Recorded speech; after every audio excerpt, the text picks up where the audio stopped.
So we're going to start. Good morning, everyone. Thanks for attending this webinar on Friday. We appreciate your time. My name is Chao-Ming. I'm the Chief Technology Officer of New Horizon Soft.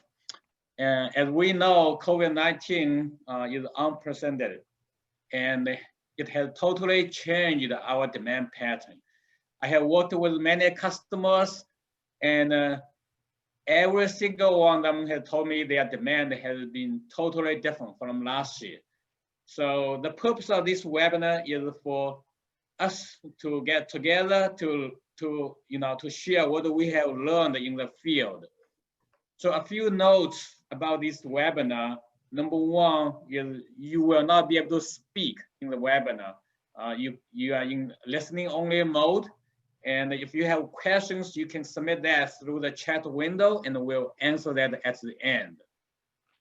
So today we are very grateful that Bill Cayley, Director of Forecasting and Procurement from Faribault Food, can join us and share his experience and expertise of demand forecasting in Faribault Food.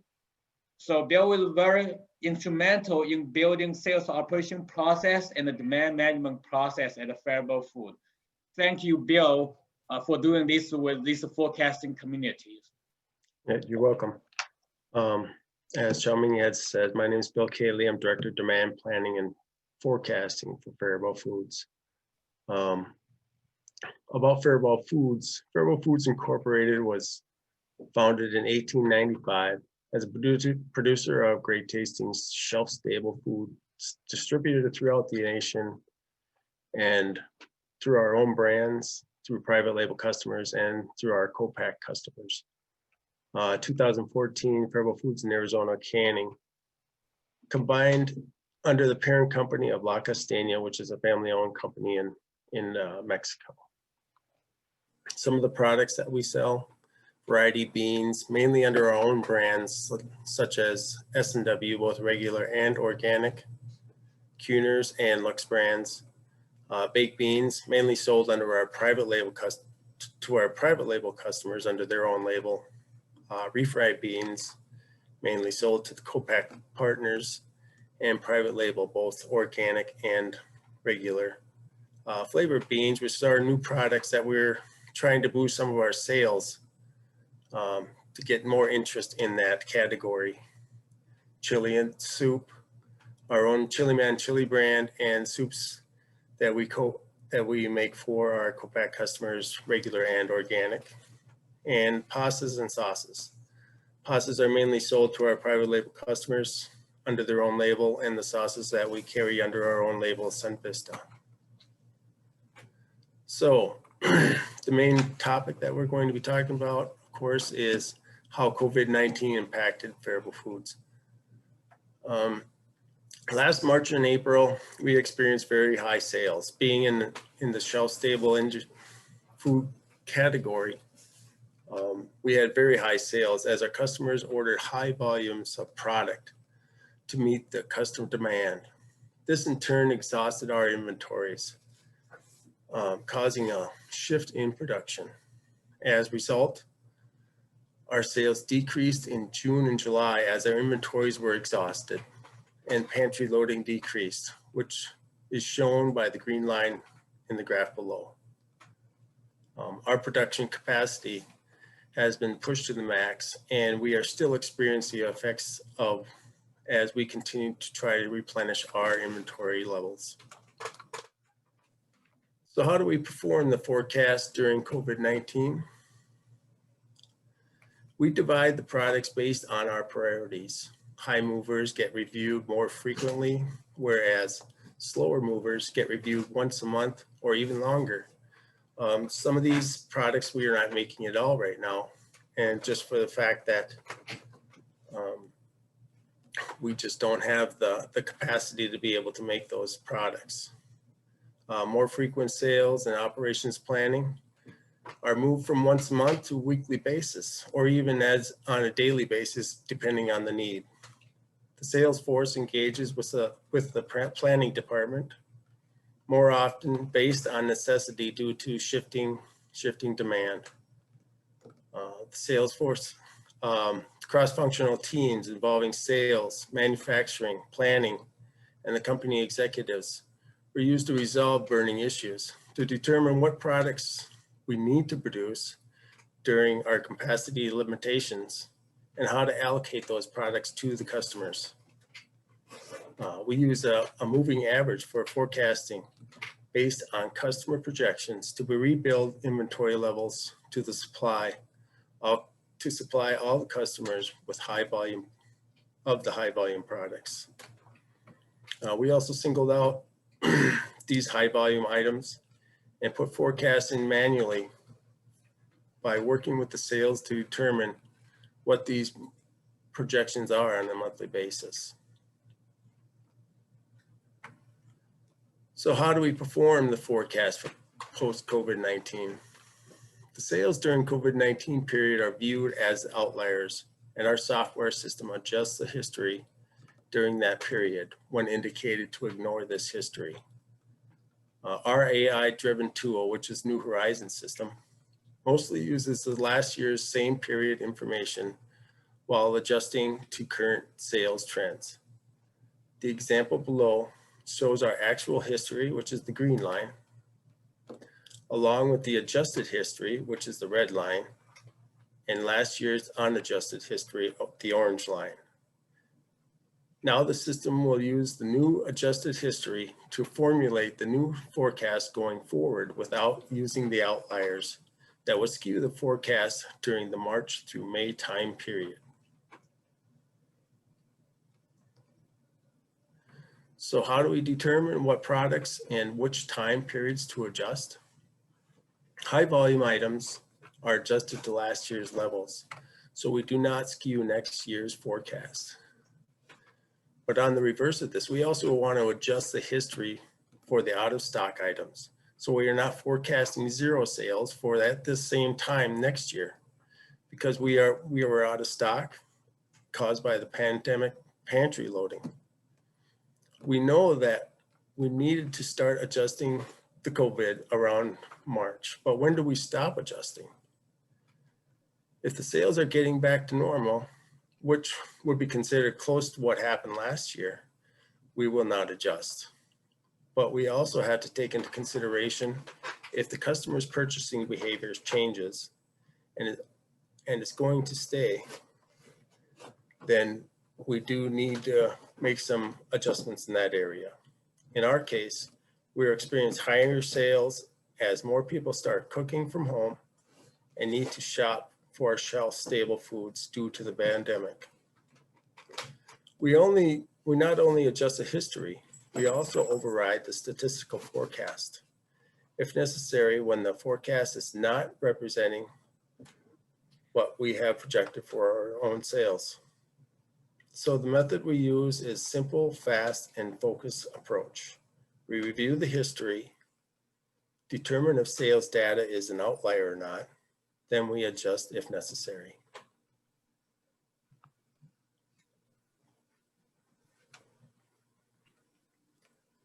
So how does the forecast look for post-COVID-19? Once we have adjusted the history, the statistical forecast is more reasonable on older historical data and the new trends that are evolving. Now we can plan for the future periods when COVID-19 ends and we realize the new normal, whatever that might be. So as you can see, the green line is our shipment history as of this year. The shipment history shows on the orange line, and our new forecast, the shipment forecast, you can see that it does not go along with the outliers, which is what we wanted to happen. So as a result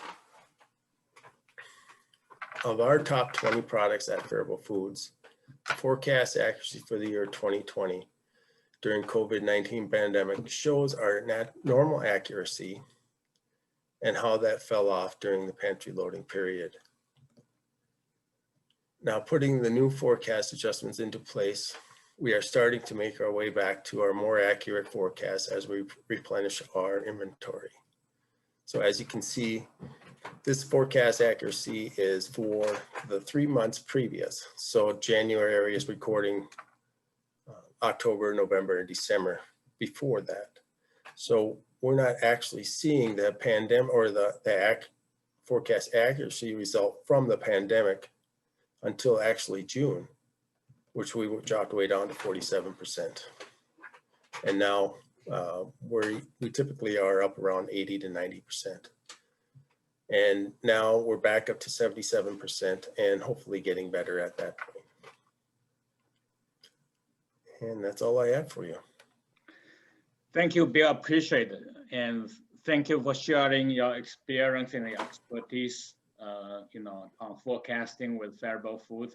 And this is very impressive results because I worked with many customers, a lot of them are still, not out of woods yet. They are still struggling with forecasting, and it looks like you almost get to what you had before the COVID-19 forecast accuracy level. So very good, Bill. Thank you. Welcome. So I'm going to talk a bit about forecasting during the post-pandemic. So I will more focused on the what I call the algorithm or logics, or how we did it. And so a little bit of myself. I'm Chao-Ming, the CTO of New Horizon Soft. I work in supply chain planning field for the past 20 years, and I have personally implemented about 45 demand planning and the supply planning projects. So a little bit about the New Horizon. So it's a software company developing supply planning tools. So we use AI and the machine learning technology to support supply chain optimizations. So our software module include the demand planning, supply planning, inventory planning, sales operation planning, and multi-echelon inventory optimization. So we also developed a new forecast algorithm during and the post-COVID-19, which Variable Food is currently using.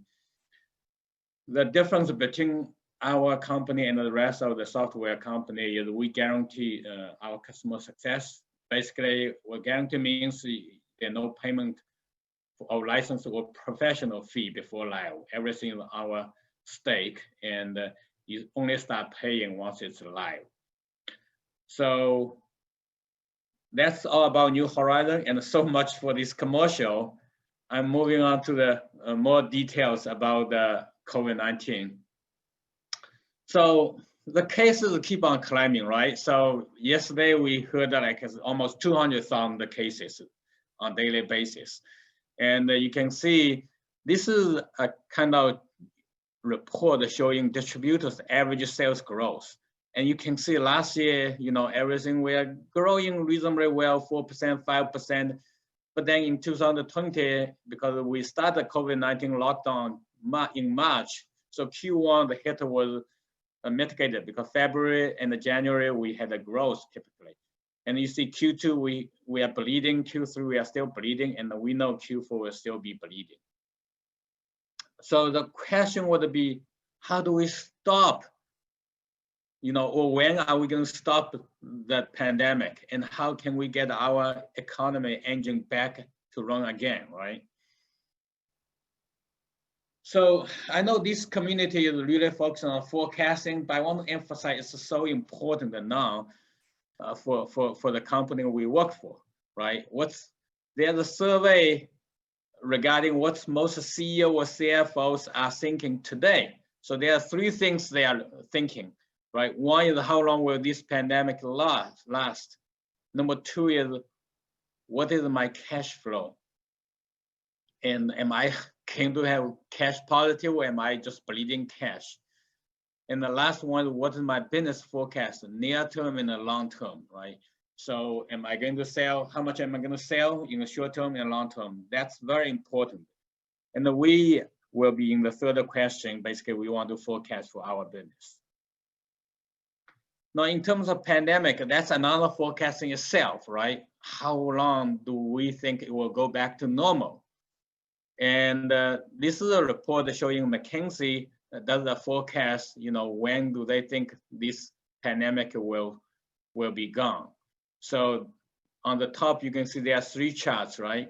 So the early chart, this means the chart plots the probability of the pandemic will be gone. So you can see the most early projection is Q2 of 2021, and the most likely is Q3, Q4 21, and of course the latest 2022. So we don't know exactly, but with the vaccine out, I think it's the things are looking promising. In terms of forecasting, if we want to get back to normal forecasting, I would think we probably have to wait for another year before our demand pattern go back to normal. So I would think prepare to do a lot of adjustments between now and the end of next year, or to do a lot of manual forecasting. So when we talk about forecasting, there are 2 pieces. This is one piece is the new product forecasting. The other piece is existing product forecasting. And the new product forecasting becomes ever more important. I know we always talk about new product forecasting in the past, but this year is different because many companies were forced to introduce a new product. We want to survive, we want to sell, we want to change our inventory into cash. So example is I have a customer, they produce uniforms. And instead of making uniforms, they make washable face masks, right? And I have a pen distributor who used to distribute the pen, and now they are producing PPE and also some pens which can kill the virus, which is something you never do before. So such of the products, you don't have any sales history, and you need a new approach to do that. How do we do that? One example you could do is you look at what I call syndicated report, or market report. One example here, there's a search. This is a promotion item industry. There's something called the ESP search, and basically the customer is searching what product they are looking for. And you can see October 2019, they are looking for pens, water bottles, and so on and so forth. October 2020, last month, they are looking for face masks. They're looking for masks, hand sanitizers. And you can see, the pens is no longer on the top list. That's a change. And you can also see glove search from September to October 2020, it grew by 128%. So when you do the forecasting for such new products, you would want to refer to such, segment level, high level forecasts. Now, in the pandemic situations, what we do forecast is, number one, we do segmentation, right, in the pandemic. So we had to categorize our product in different segments. By segments, I mean is higher level, not individual SKU level. So for example, I have a wine distributor in California, West Coast, and they sell to the chain stores. They sell to the individual mom and pop stores, which, the liquor store you can drink and take home. I'm sorry, take home and drink it. And the third piece is they call the on-premise, which you go to restaurant, you drink there on-premise. So 3 channels: retail chain, the off-premise, which you go from the small liquor shops and take home, the on-premise, which drink in a restaurant. And what we have found out that the chain sales go up by 20-30%. The off-premise grow up by 30-40%. But the retail, the on-premise, the restaurant sales go down by 80-90% because all the restaurant is closed. So what they do is they forecast the higher level at those level, chain, on-premise, off-premise, and then they based on most recent sales, maybe it lasts 4 weeks, 6 weeks, and they will proportion down based on last 4 to 6 weeks sales to get individual item sales. And this is proved to be more accurate than you were to use a traditional forecasting algorithm or traditional software package to produce that. And also, you can also obtain segmentation industry data, like Nielsen, IRA, CPG companies buy a lot of such data. And you review forecast from monthly to weekly or daily, as Bill mentioned, the Federal Food is already doing that. Quick response is more important, and in this time of business. So now let's focus a little bit more on post-pandemic forecast, right? So your management will ask you, hey, what's the next 3 months forecast? And they will also ask you, what's the next year or next 2 years forecast? So here's what we do as a demand planner. Number one is plan what the products we are going to carry, right? A lot of companies, they are selling PPE today. Next year, they may not be selling because that's not their core business. They are selling this just to get some cash flow and to survive. And not to mention, the price of the PPE has changed dramatically. In March, April, a box of masks cost $50, but today it's $10. So that's number one, plan what product you are going to carry. Number two is determine if the demand pattern has changed. If demand pattern has changed, right, then you couldn't really use whatever history last year or 2 years ago, because moving forward, whatever happened in history will not reflect in the future. But if the demand pattern has not changed, we feel like last year, once things go back to normal, the customer purchase behavior stays the same. Then what we need to do is we just adjust the history during COVID-19 if needed, right? So this example here, you can see demand pattern has changed, the customer purchase behavior, right?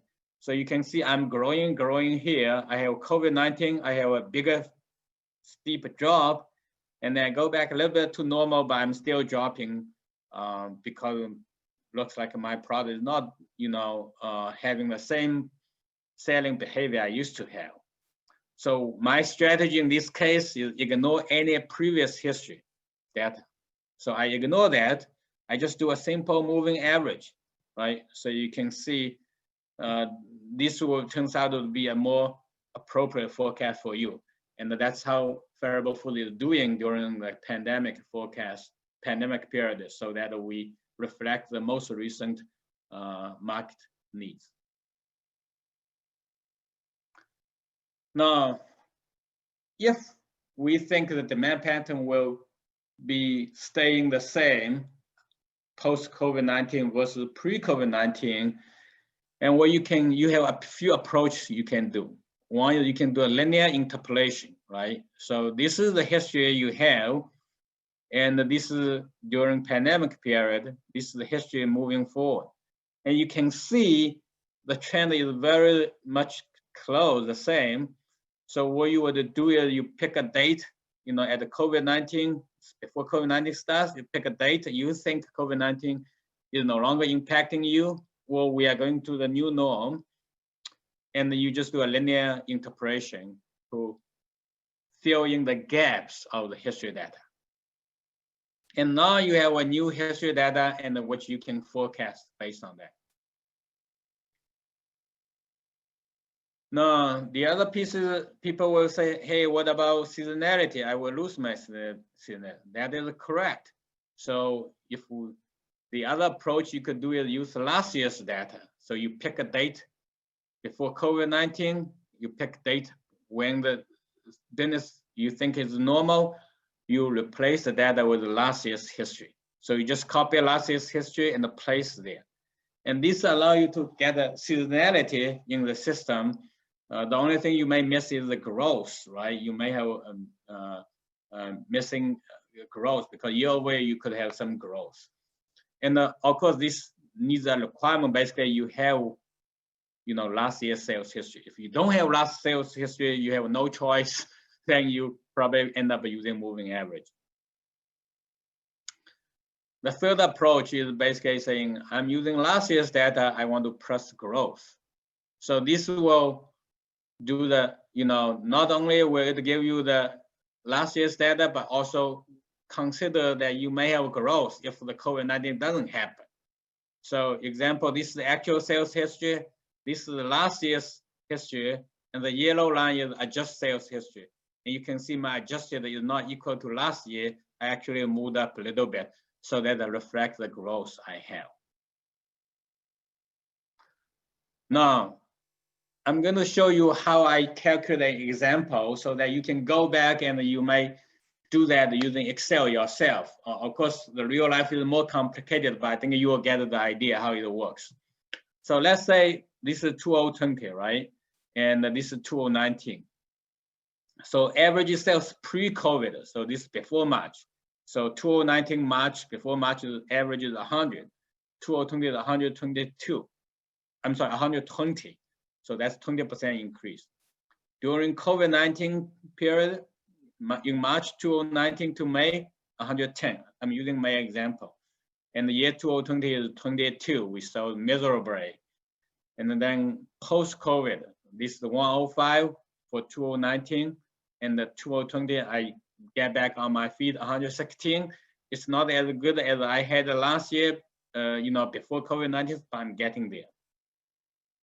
So how do we do this? So the first thing is you calculate the growth rate, right? Year over year. Last year, this year, you have 20%. Last year, this year, you have 10%. So then I would say calculate average growth, right? The average growth, 20% plus 10%, that's 30% divided by 2, 15%.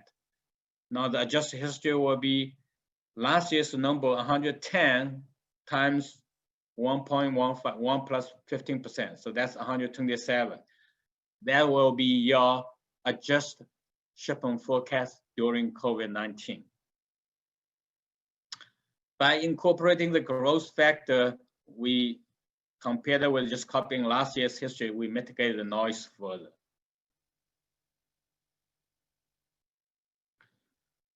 So the next topic is I'm going to discuss a little bit of what to do when next pandemic happens, right?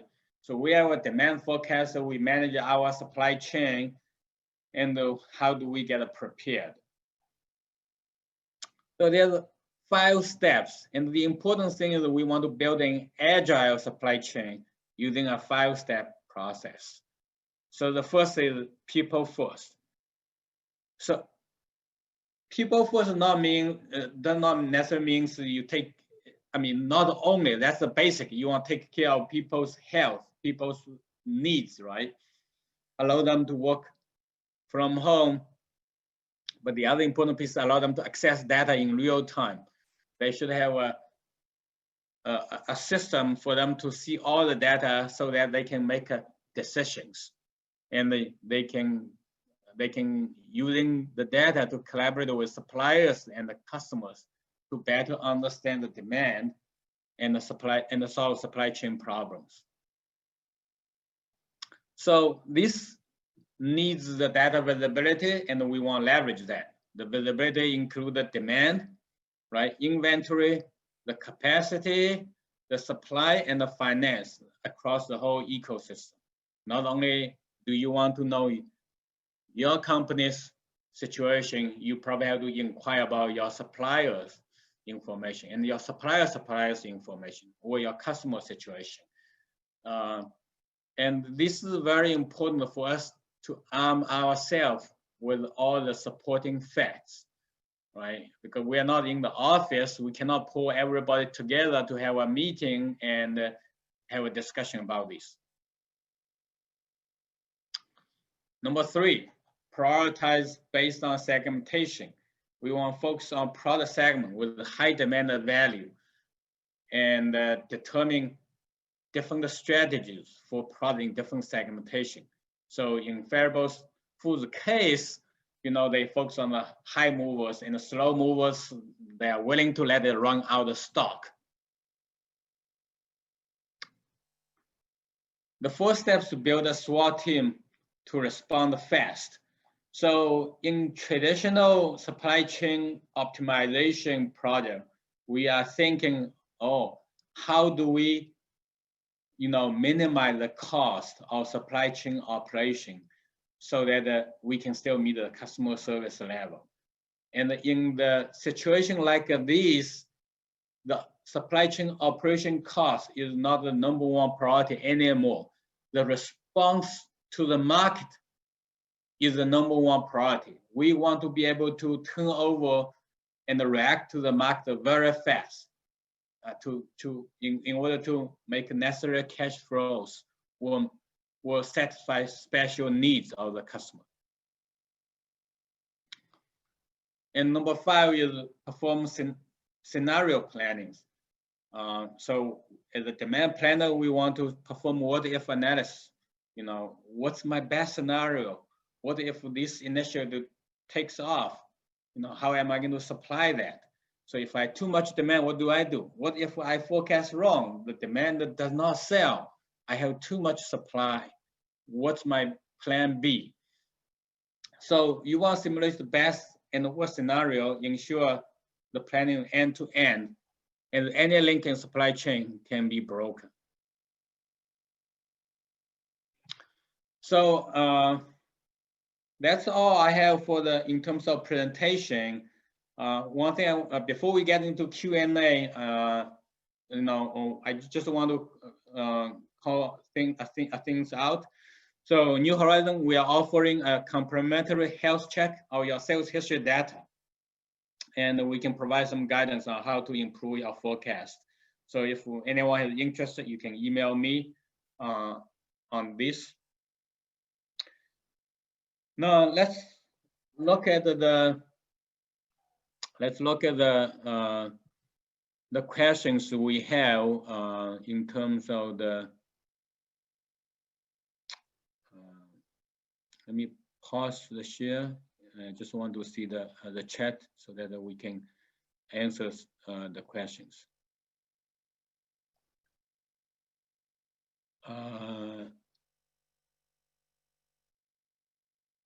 Let me go back. Okay.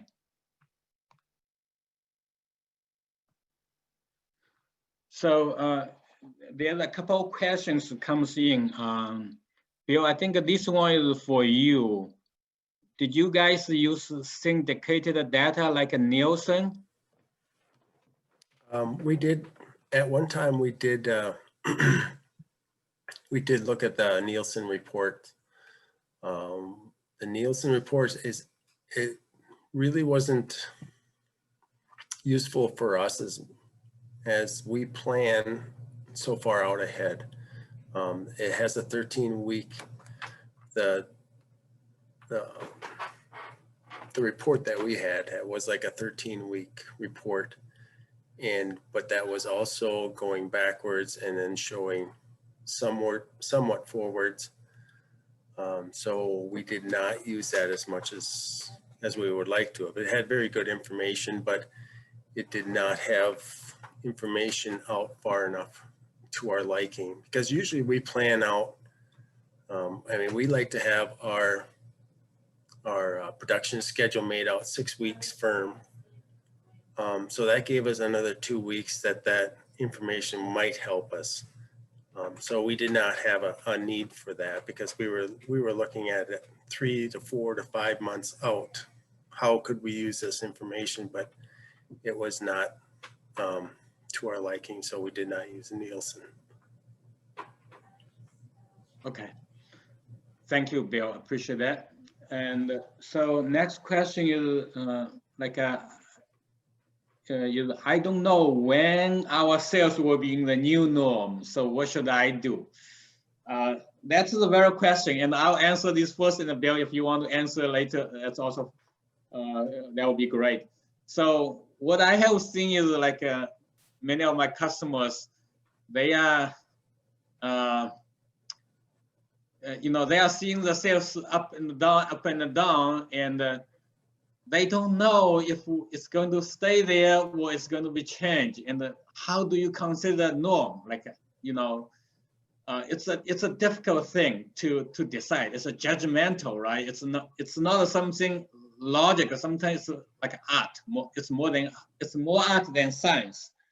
So what I would suggest is if you don't know whether you are in the new norm yet, I would suggest you just do a moving average for the time being, because we are literally still in the pandemic mode, and it may, it may be worthwhile to look at it for a little bit longer time before you claim this is in norm and I can fill the gap for COVID-19 and I can forecast for that.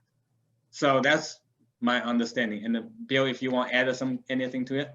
I mean, what we have done, I mean, is along with what you have said, using the moving average, but we usually take that moving average and we're shifting it a little bit higher than we might think. So as long as we can still sell that product at a fairly fast rate, that's why we're using the high moving products.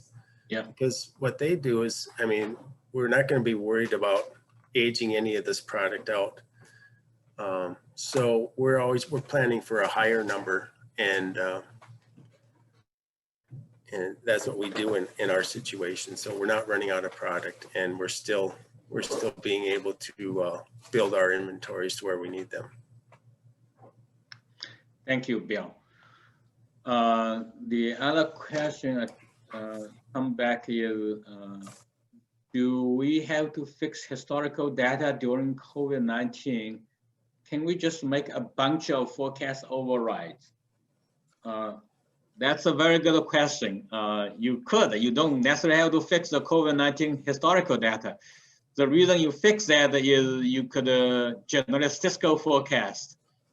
But if you are working with, tens, maybe 100 items, that's fine. You could just manually do it. But if you are looking at, hundreds of items or thousands of items, manually overrides of the forecast will take a lot of time. It can be still done. It's just not efficient. That's my take.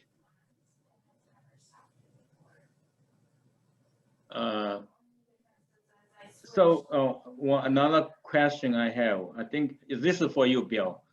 So it says, I think you mentioned that there was a tool you used and you adjust history automatically. How effective was that? Do you still have to make a manual adjustments after the tools did it for you? Not necessarily. I mean, the tool I was using, since we are using New Horizon, and I was, I helped, I think Chao-Ming and I were pretty good partners when we were working on this tool, but he developed a history ignore button is what I used. And what I do is, all I have to do is mark that cell, and what it would do is it would ignore that history that we had, and then it would revert to years before history. So we have something in there that was a little bit more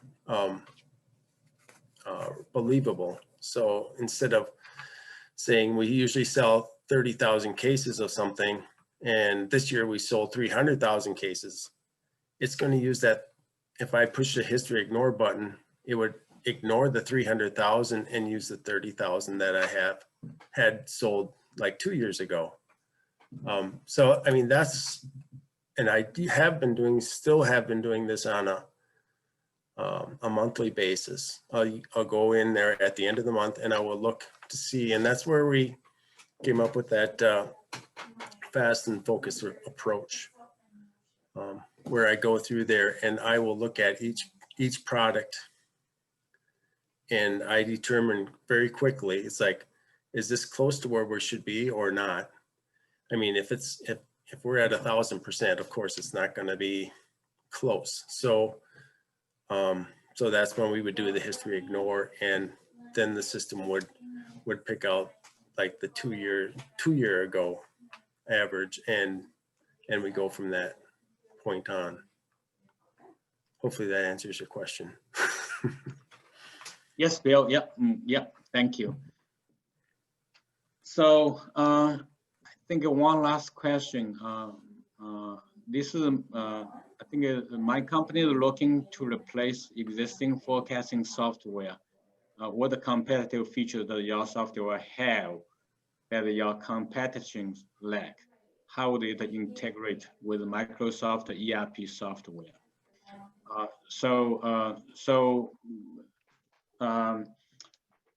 The difference is, so number one, we consider COVID-19. So the COVID-19 period history, we will automatically adjust that for